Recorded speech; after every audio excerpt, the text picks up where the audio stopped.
podcast is part of the Sports Social Podcast Network.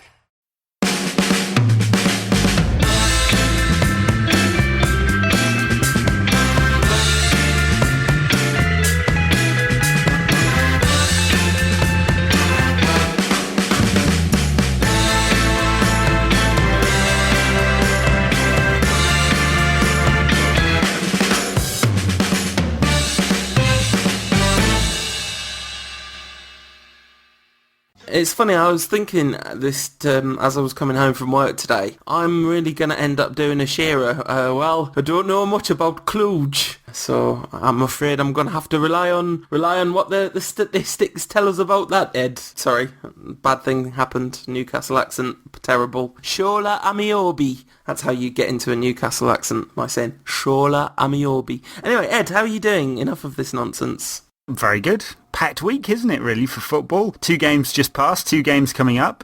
Lots of stuff off the field to talk about as well, and I don't know how we're going to get through this in 4 hours, let alone 45 minutes. Let's do it as quickly as we can then. The Liverpool game, can we start by talking about football? Thoroughly underwhelming performance from United, but what a smash and grab. Between Valencia's sheer desire to win the ball on the run before the penalty, Raphael's bit of magic in the box, and Robin van Persie's absolutely spectacular refutation of the idea that Sir Alex is trying to win the league without any pens. We nicked it at Anfield.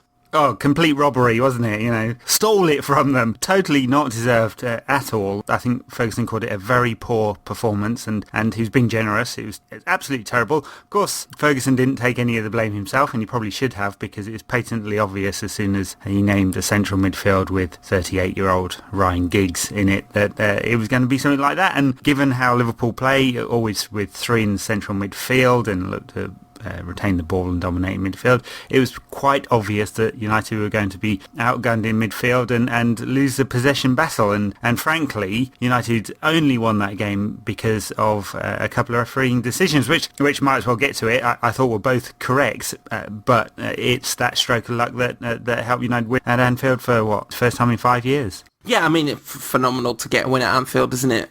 Who cares if we weren't that good? The good performances will still come another day, I think, and to kind of ride our luck and nick a win there just felt really great, especially after last season. That FA Cup tie there, which was my least favourite game of last season, really, all things considered. I just felt sick after watching it, and it was just nice to nick it. Both refereeing decisions, to be honest, I don't really see how there's a debate about either of them. Glenn Johnson didn't even slightly complain about the penalty decision. When was the last time you saw a footballer who was a wrong decision given against him not complain for it?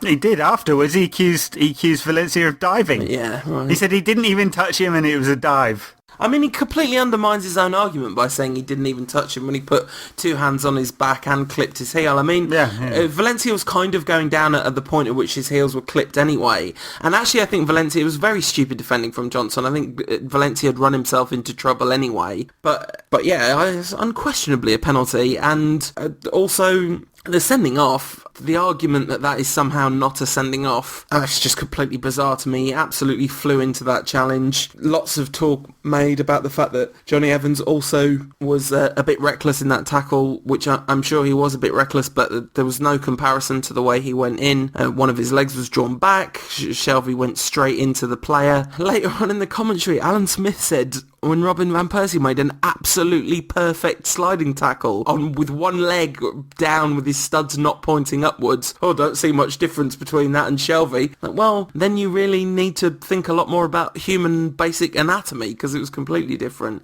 Yeah, well, Alan Smith is in the Niall Quinn camp of not being able to hide his anti-Unitedness, which fine, he had plenty of run-ins with United as a player, and he just can't hide it as a commentator, which is okay, but, let's not try and pretend he's in the neutral camp at all. Totally right about Shelvey. He flew in, he was very high. The difference between a yellow and a red is the difference between reckless and dangerous, and I thought Evans was reckless because he did go flying in. He got the ball, but, that actually doesn't really matter, I don't think. And then Shelvey dangerous because he was very, very high and the studs went directly into Evans's shin. So that's why I didn't have a problem. Van Persie's tackle was perfectly fine later. There are always going to be tackles in this kind of game. Actually, I thought it was less blood and guts than recent Liverpool United games, and maybe that was the occasion and all of that muted things down a bit, or maybe it was just the style of play of the two teams at the moment. I don't know. I mean, it's not as if United have any tacklers in the team, and Rodgers is obviously trying to get Liverpool to play in a certain way. But generally speaking, I thought the referee had a fine game. He's had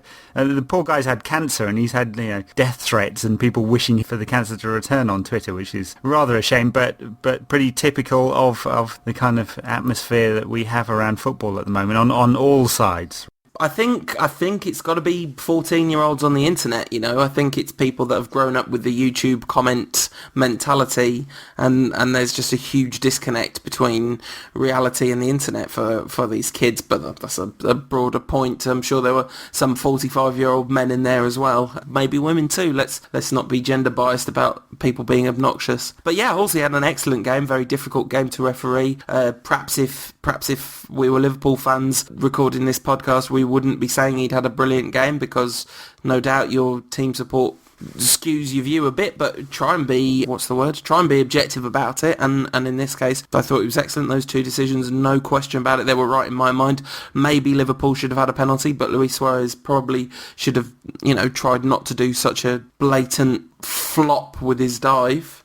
Well, right, and it's debatable, that one, because it does appear that Evans got his toe to the ball, even if he didn't. Yeah, Suarez's swallow dive was so theatrical that I think a lot of referees would have turned their back to him. And there is something in the complaint about him having a reputation. Well, he probably shouldn't dive quite so much, and then he might get rid of that reputation. Yeah, no, absolutely. So Ferguson's tactics didn't work. Ryan Giggs in central midfield, one of the most depressing sentences United fan can utter. Just, no effectiveness whatsoever. I was watching the game thinking, I hope this is within reach by the time Scouse comes on and turns it around. And even Scouse coming on didn't completely transform the game, although it definitely changed it enough that we were in it. But, against 10 men, we looked absolutely feeble.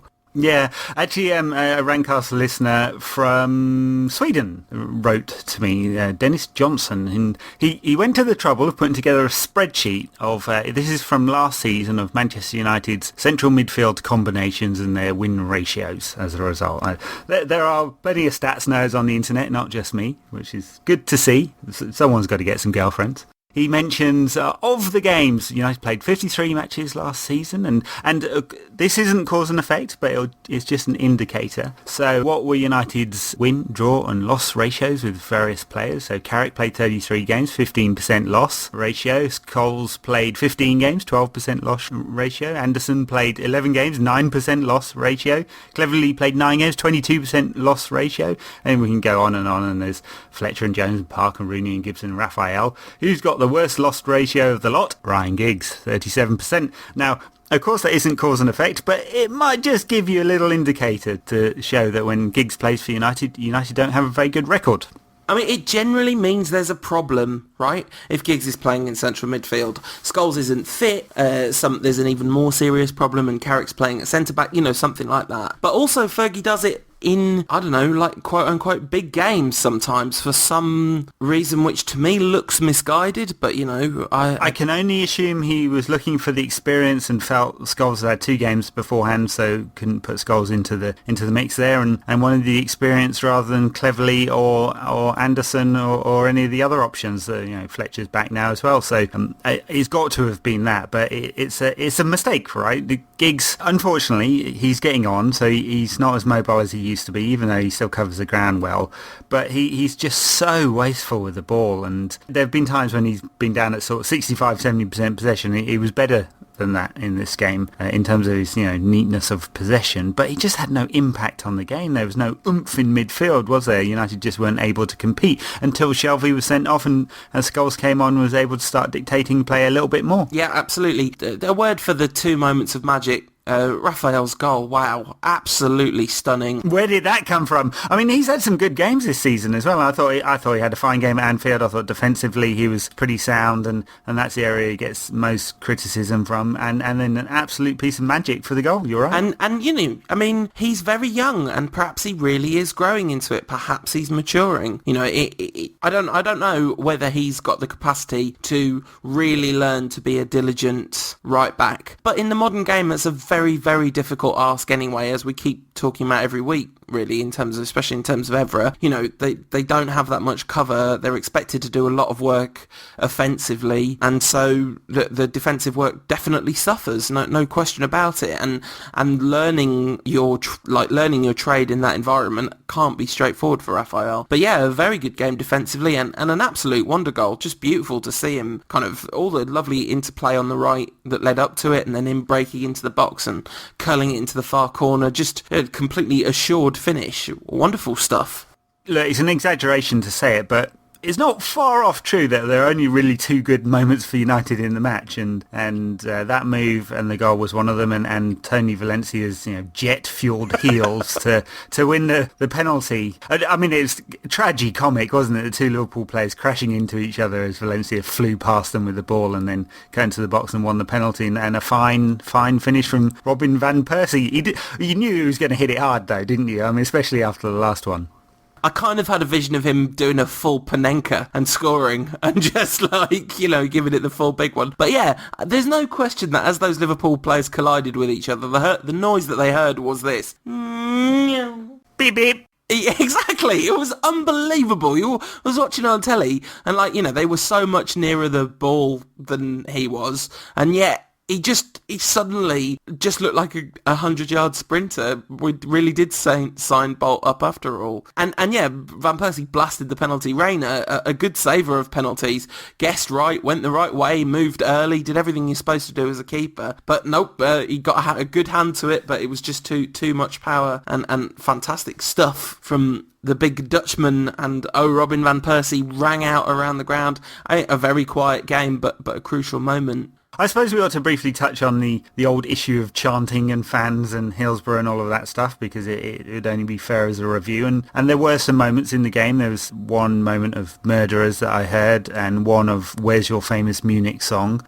But I thought, for the most part, that we really didn't have to think about that and talk about that too much. And quite clearly, most United fans went there to be respectful of the ceremonies that happened before the game. I thought they were, pretty touching ceremonies, and Ferguson was involved, and Bobby Charlton and all of that. And for the most part, we were able to come out of that game not thinking about either the media and a witch hunt about United, or United fans having embarrassed the club, or anything like that. Yeah, a few rumblings about United singing during You'll Never Walk Alone. It's pretty ridiculous. As you keep saying, do we expect people to stay quiet when we sing the United Calypso? Well, I think they should from now on. I think there should be silence while everyone sings United Calypso. In fact, I think away fans should put their hand on their heart, because it's a moment of Mancunian patriotism. I don't agree with, but I do see the point of the people that kind of built that into part of the specific tribute for the 96. But I actually think, Ferguson talked a lot about football rivalry, and we talked a lot last week about the unhuman aspects of that. It was a very pure footballing rivalry moment when the United fans were singing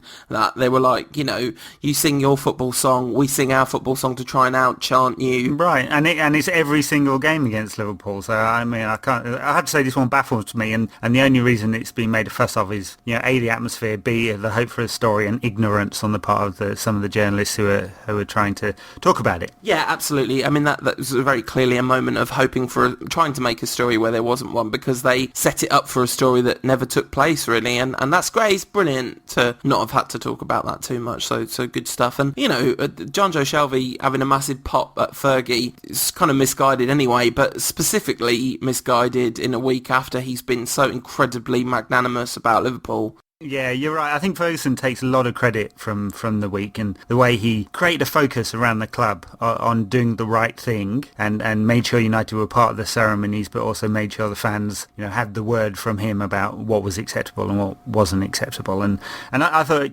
he takes no credit for his tactics because they were horrendous, but he takes an awful lot of credit for everything off the field. And I think it shows what a football man he is. And Kenny Dalglish came out afterwards and said Ferguson was the first person on the phone after Hillsborough. So, we can put that to bed. I think when Liverpool turn up at Old Trafford on January the 12th, hostilities will resume, but hopefully there'll be football ones and we don't need to talk about that or worry about that anymore. Yeah, absolutely. And without wishing to engage in too much moral relativism, the Liverpool fan collective came out of the game pretty poorly, booing ever again. That's pretty disgraceful, really, especially in the context. But I think they would say that it stands outside the context and it is a kind of football thing. But, to me, it's just endemic racist problem in our society, But yeah, anyway, talking of football, Rio Ferdinand, excellent game, despite the fact that he appeared to be operating on one leg for about 10 minutes. Just fantastic, incredibly mature performance from Rio. Thought he was absolutely magnificent, Ferdinand. On the day that John Terry retired from international football, Ferdinand reminded everyone why he's still the best English centre-half in the country. I mean, just awesome, and hobbling through it, clearly wasn't quite fit, and his back pocket was bulging with Suarez in it. Fantastic. Just a reminder of what a enduring quality Ferdinand is. Funny, there's some talk and rumours on the internet from some very trashy websites about Ferdinand perhaps joining West Ham at the end of the season because he's out of contract, of course, in the summer, and the club hasn't started talks with him about renewing that contract. I suspect that if some of the younger players do manage to develop this season, that United might not renew. It just depends on Ferdinand's fitness and whether Ferdinand fancies going off to the States. But on the day, absolutely huge and immense for United, and he'll need to be, of course, because Nemanja Vidić is out for a couple of months, it seems. Yeah, I guess let's move on to the Nemanja injury because that happened in between the Liverpool game and the Newcastle game. Rush back, basically, it would seem to me, it would be the untrained medical diagnosis. Yeah, but, well, I mean, me too, untrained. Although I wouldn't have been surprised at all if Vidić had a few sort of niggly minor injuries, and it's quite common, isn't it, for people who've been out for an awful long time to then get muscle and thigh injuries and tendon injuries and stuff like that because while the body's adjusting to the major injury. And he hasn't quite looked right, Vidić, either. He's not been quite as sharp as in the past, and I have to say I thought he might have been half a yard short of his old pace too. That might just be me projecting the injury onto a feeling about it, but it's a real blow for United. He's going to be out for a couple of months, they say. Had this minor operation on a meniscus tear. That's the third. So he ripped the other two and he's done the holy trinity of knee injuries here, which is pretty awful. And I think when he comes back, he'll need another month or 2 months to get back into full fitness. So I don't think we'll see the best of Vidić this side of Christmas, even if he does come back. And then there's still the question about his long-term health and fitness too. And he's in his 30s now. So is Rio. It might be, if Vidić has lost pace, that the two of them can't play together anymore because Ferdinand has to do the dropping deep at the moment, and otherwise we might get into a Chelsea-esque both defenders have to drop deep, and that would be a real problem for United. It's a huge issue. Let's talk about this defensive injury crisis Groundhog Day situation because, last season it started to stop looking like it was an accident. I mean, Vidić obviously was injured. An impact injury was a on-the-pitch thing, but we've had a major defensive injury crisis every season we've been recording the Rantcast. So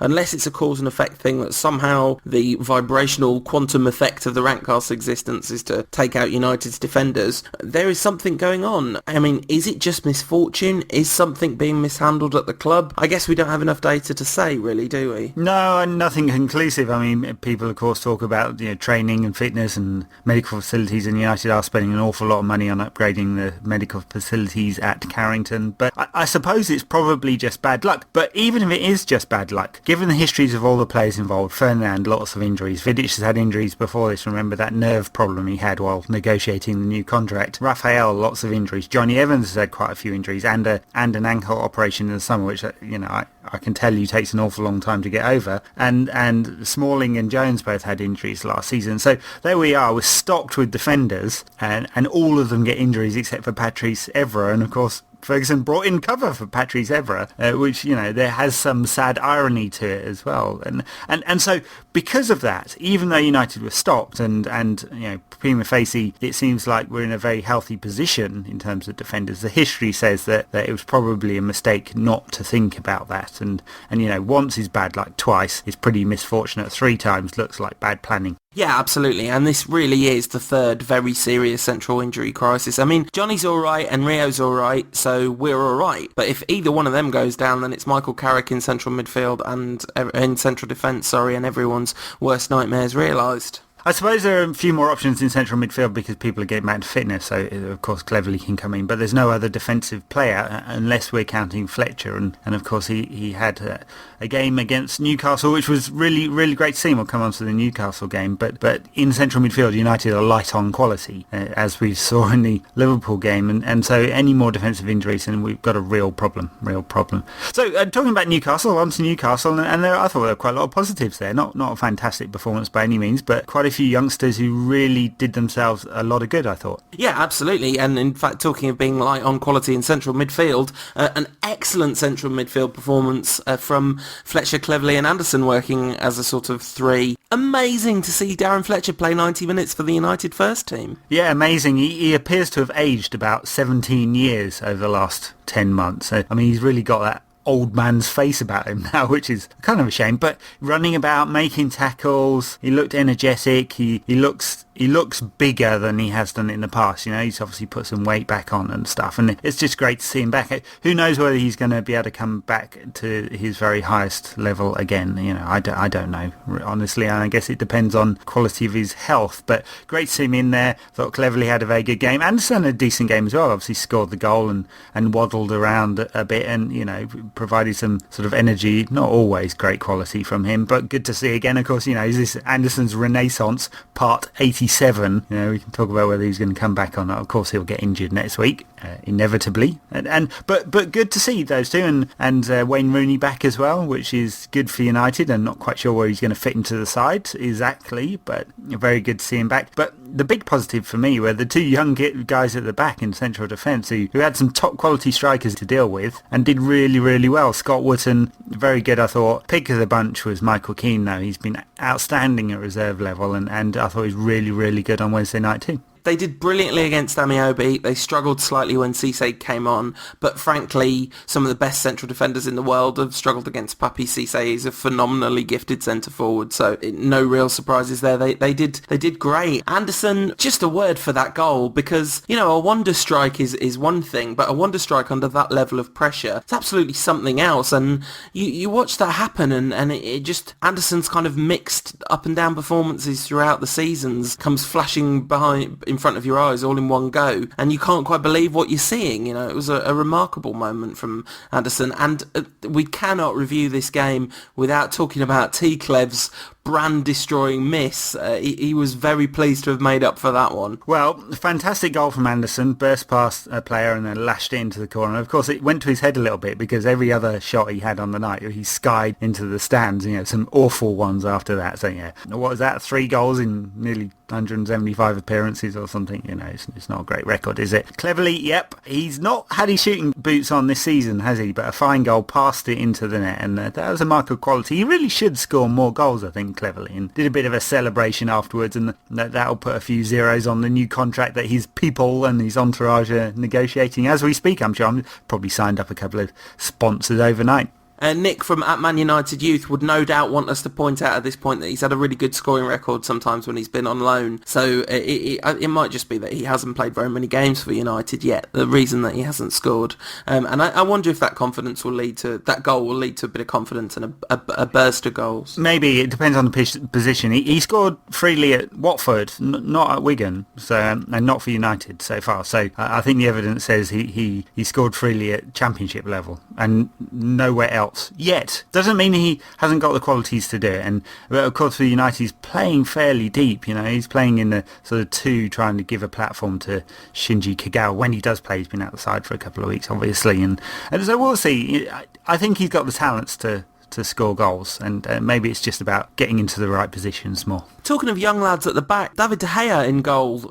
Did not see that one coming. We talked about goalkeeping reputation. You called it. You said whoever doesn't play at Liverpool will play at Newcastle. De Gea getting the shout in the League Cup seems a bit of a slap in the face, really. But Fergie, I'm just going to have to accept and come to terms with the fact that he is not messing around. He's rotating these goalkeepers. Well, yeah, I suppose so. I mean, we'll see at the weekend who plays against Spurs. I mean, does De Gea get another game now, or is Lindegaard back in? And if Lindegaard's back in, it kind of says that he's the number one, And I'm not sure De Gea's done anything to deserve it. But hey, we've had that debate already, and Fergie does what Fergie pleases. So, even though he's a big fan of the Rantcast, obviously, I suspect he'll keep rotating despite our bemusement over it, and he didn't really have to do anything particularly, did he, in the game?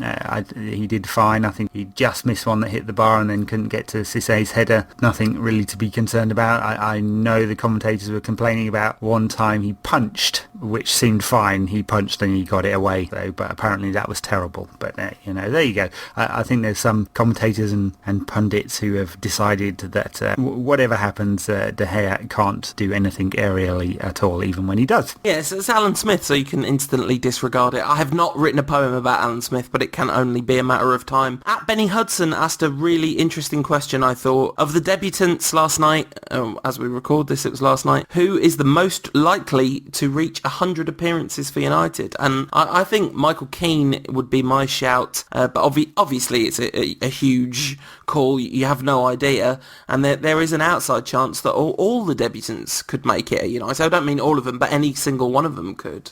Any single one of them could. I think at the bottom of that list would be Scott Wootton. Not necessarily because I think he's a bad player. I think he's a fine player, but I'm not convinced that he's United quality. And also he's getting on a bit now, so obviously not in relative terms to the rest of his life, but in youngsters terms, he's had very little football, and he's like 21, nearly 21 anyway.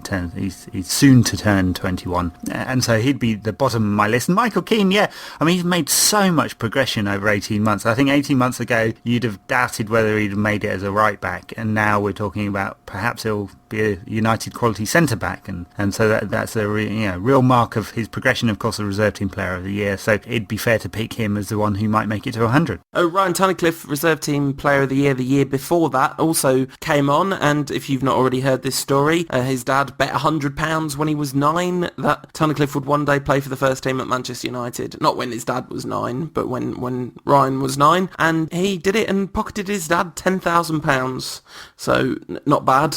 Very good. I'm glad his dad wasn't betting at 9. It'd be illegal. We don't condone that kind of behaviour here on Rant. And if you bet at 9 years old that your son is going to one day play for Manchester United, you should be getting more odds than he got. Remarkable stuff. Tunnicliffe, the thing is, if all his characteristics as a player become, reach the kind of heights that their potential indicated that you would hope they would, he's exactly the player we're crying out for at United. Right, yeah. He's a little mini Lee Casamol, isn't he? Well, yeah, but potentially, and I do mean potentially, he's a little Roy Keane as well, isn't he? He's got that bombast. I mean, I jest. He has got that, but I have to say, it's really hard with him to know for sure that he'll make it. I think a lot of it will be because he's not the most naturally talented player in the world. A lot of it will be down to his attitude and how much he wants it, really, and how hard he's going to work, and luck as well, and whether he'll get the opportunity to break through, because again, if he doesn't make it in the next year, 18 months, and start getting some games, he might consider going elsewhere, which you wouldn't blame a young player. No, absolutely. Nick Powell came on. You mentioned his passing being perhaps a little area of weakness when he kind of impressed with his cameo against Wigan. And his passing against Newcastle was very wayward indeed, I thought. I think he gets into really good positions. I do like his movement. I mean, he pops up in between the lines just with kind of natural ease. So I think there's a lot to work with there. And obviously he scored a lot of goals at Crewe, and so you figure he knows how to find the net. And the goal he scored for United against Wigan would tell you that as well. So it's just that passing thing that's going to make the difference. He can't become a top central midfielder who gives the ball away 25% of the time. Just look at Anderson. Talking of looking at Anderson, as we look forward to the game against Tottenham Hotspur at home and the game against, what was it? What was the order of the letters? CFR Cluj. CFR Cluj. What are we going to be seeing in terms of central midfield combinations in those two games? Because Fergie really does have a lot of options in that area now, ironically. I don't know. I mean, I suppose we'll go back to Carrick and Scholes, I would think, for the Tottenham game on the Saturday evening, and then for the Cluj game on the Tuesday, probably some rotation. Now, I know that Ferguson said he'd play his strongest side, but I think this is one where you probably do think to rotate. A week after United go away to Newcastle, so it's a couple of tough games. So I think if he's going to rotate, it'll be for the European game. And, Cluj have no great record in European competition. They're from Transylvania, which might tell you they suck. Oh, Edward, what have you done? That's just exploded all over all the listeners. Oh, Bad pun. Yes, explosively bad pun. We've had a question from Matt Liz Worsley talking of selection dilemmas. Is it possible to play ORVP, Rooney and Kagawa in the same lineup, but without playing them out of their favoured positions? And I've had a bit of a think about this, and it sort of is, but I don't think it's going to happen very often, because you'd have to basically play a 4-1-3-2, and I can't see that happening very often. No, I think it's the answer. Basically, I think there's no way you could do it without losing a central midfielder, which isn't going to happen, or losing a winger, and United would be pretty lopsided. That's happened in the past, of course. Ferguson has done that. I think much more likely, if the three of them are going to play, is that Rooney plays left. I don't know, I'm almost not averse to that, ironically, given how much pain seeing Rooney on the left has caused over the years. Nani, what is going on with Nani? It's a worry, isn't it? No, Steve Nicol, the former Liverpool fullback, and I think he's coaching the MLS or something like that these days, called it the worst performance he'd ever seen from a professional player. Now, I'm not quite sure that's true. I think Nani's performance at Everton might rival it, but yeah, shocking. I mean, he really, really, really does not look like he wants to be a Manchester United player. Which is bizarre, because there's all sorts of odd talk about the way that the transfer window went from him. I was listening to the Seven Cantonars podcast, and they related a story that on the last day of the transfer window, he allegedly turned off his phone to stop getting called, the Russian transfer window. Right, yeah. He turned off his phone to stop getting calls from Zenit. He said he would go there for an astronomical sum to kind of try and put them off, sort of thing. But yeah, there is just something not right. I mean, he has had periods like this before when there was never any question about whether or not he wanted to be a United player.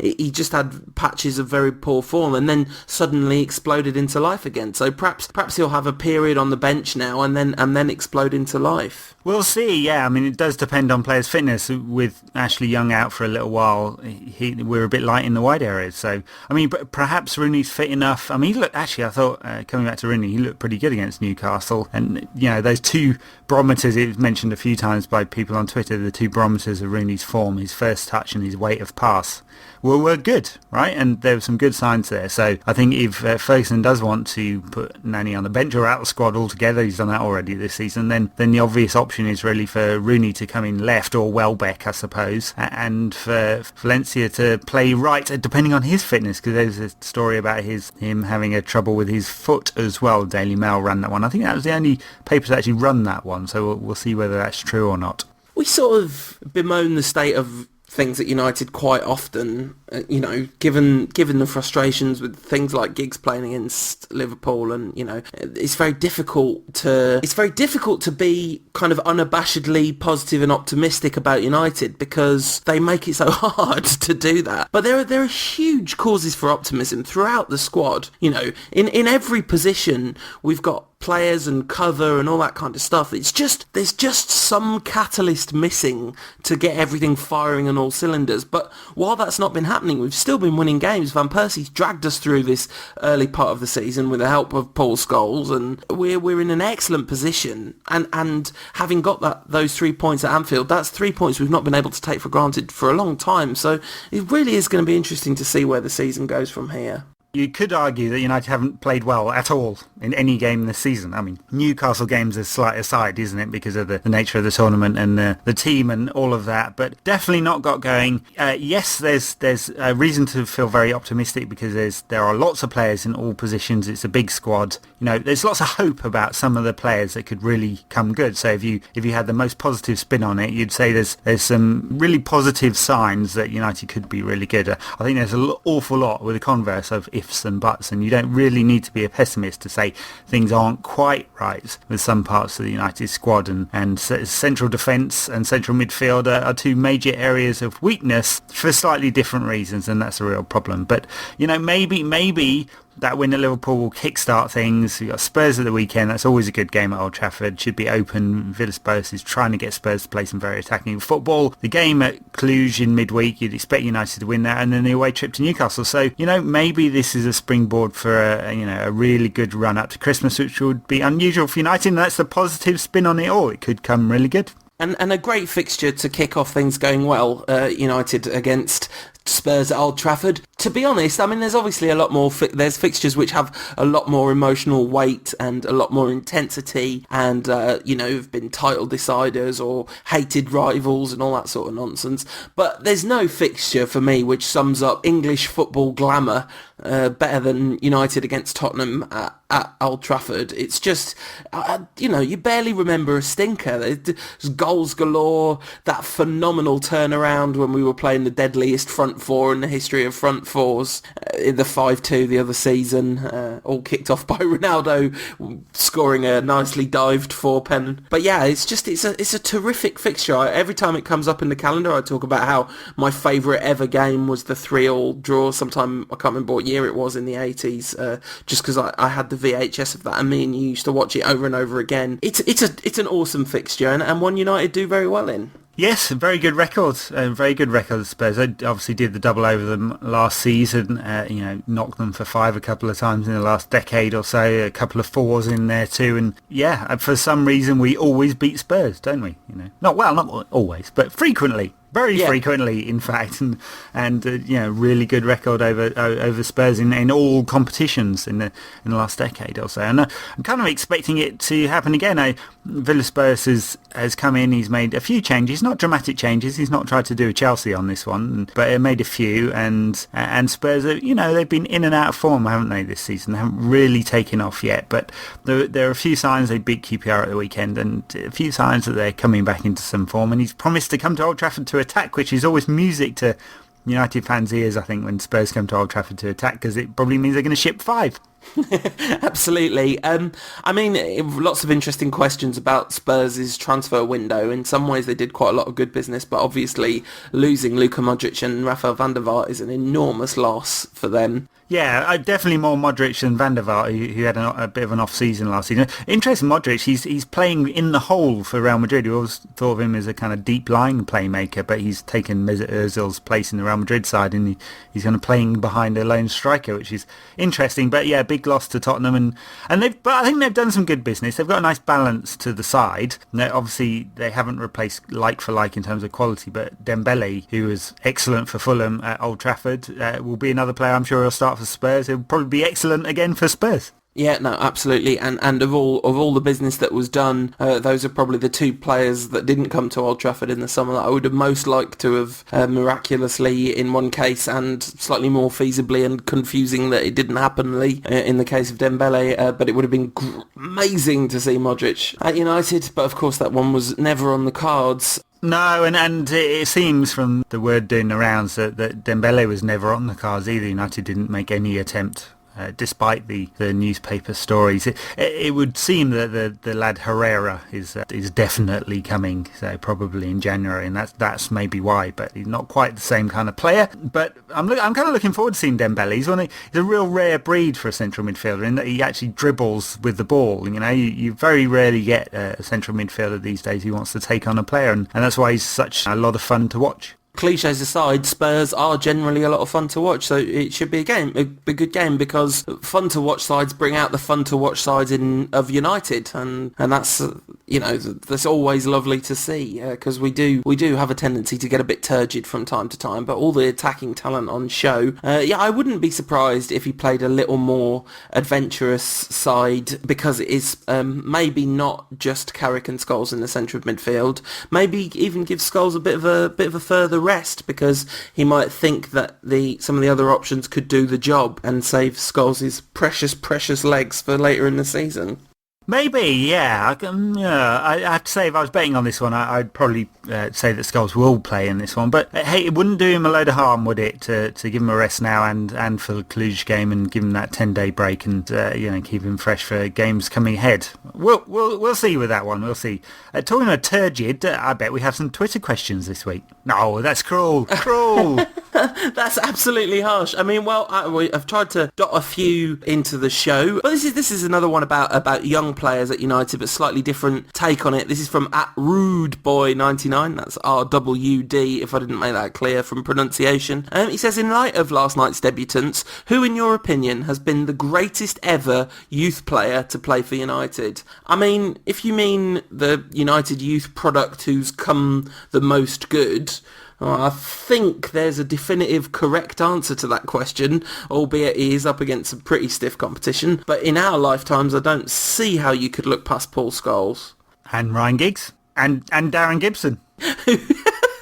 Who's back on Twitter. The G-Bomb's come back. He's lasted more than 45 minutes this time. Fantastic stuff, yeah. No, Scholes as the highest quality United youth player in my lifetime, yeah. I mean, unfortunate or fortunate, depending on your take on these things. I'm not old enough to have witnessed George Best live, or Duncan Edwards, or any of those, that generation of players. So missed those guys, but yeah, in the modern era, you can't look past Scholes and Giggs, two genuine legends of the club who came through the youth system. Yeah, and I mean, I guess it would be very, very remiss not to mention Bobby Charlton at this point as well, because I'm sure that the people, if there had been podcasts 20 years earlier, the people that grew up watching Lauren Best and Charlton would say that Best and Charlton were the greatest United youth products. I mean, it's amazing to think of the quality of some of United's youth products over the years, and the people that have become, as you say, proper club legends. Indeed, they have. Talking of United legends, we've got another competition, because we just love to give things away here at the Rantcast,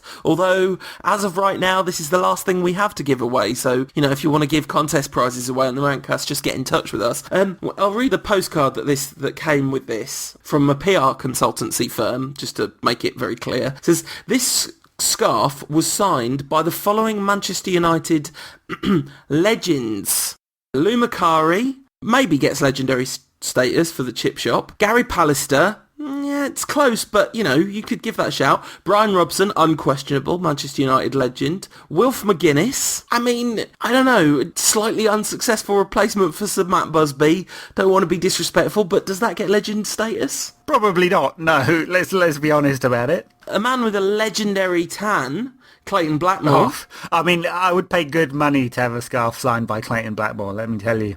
And the legend of all United legends, Ashley Grimes. Oh. Now, I don't set myself up as an expert on anything, but, I think if someone's an actual Manchester United legend, I have probably heard of them. And I've looked up Mr. Grimes, and he had a good career at United. He was on the bench in a cup final against Brighton and Hove Albion, so, he achieved far more in football than I could ever have dreamt of achieving. But I think legend might be a bit of a stretch. And so on that basis, our question that we would like you to answer in order to win this incredible piece of United memorabilia. It really has been signed by all those people: Lou Macari, Gary Pallister, Brian Robson, Ashley Grimes, Clayton Blackmore and Wilf McGuinness. The question is, if you could ask Ashley Grimes one question, what would it be? So if you use the hashtag Rantcast on Twitter to get your answer to that question in, the rules of the competition are it has to be one tweet and it has to have the hashtag in it. So yeah, one question for Manchester United legend Ashley Grimes, and you could win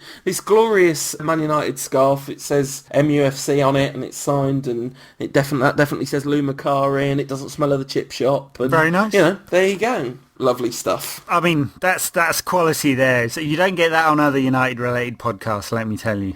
We think that the full-strength side against Tottenham and a slightly more rotatey sort of a side against Cluj then, do we? I suspect so, yeah. I mean, as common with many United fans, I haven't seen an awful lot of Cluj. They have a pretty average record in the Champions League. They are owned by a local businessman. I like this as a bit of trivia. Zoltan Arapad Pazazki, that's probably horribly pronounced, was once charged by the local prosecutors in Romania on crimes of supporting a criminal organisation and extortion. He's mafia, so United better win, otherwise they're for the horse's head. All right then. Well, that's. I mean, it's got horrible banana skin written all over it, hasn't it? Or at least thoroughly underwhelming Manchester United scrape a win written all over it. We just don't seem to put teams to the sword ever. I mean, you mentioned we haven't played well all season really, but I guess we did have a good half against Wigan where we kind of put them to the sword. It'd be really nice to see a bit of that against Cluj. We need some, we need to batter someone basically. Yeah, it's been such a long time since United really played well in Europe that it's hard to feel too positive about Europe. It's hard to think that United are going to really smash someone, and I suppose if we were going to really smash anyone in this group, then it would be Cluj. Although I suspect that Ferguson will rotate a bit, so for that reason, I think it probably won't be that easier a game, and United should win though. The interesting thing about Cluj, because they are financed by this mafia dude, allegedly, they have a very international squad. So they have a good mix of Romanians, obviously, but also people from Brazil and Greece and Uruguay and Angola and France and other countries of that nature. Of what nature? Countries similar to Angola and France? Yeah, Belgium, francophones. Belgium and Mozambique. Underestimate teams in the Champions League at your peril. An away trip to Romania, that doesn't sound like it's going to be easy to me.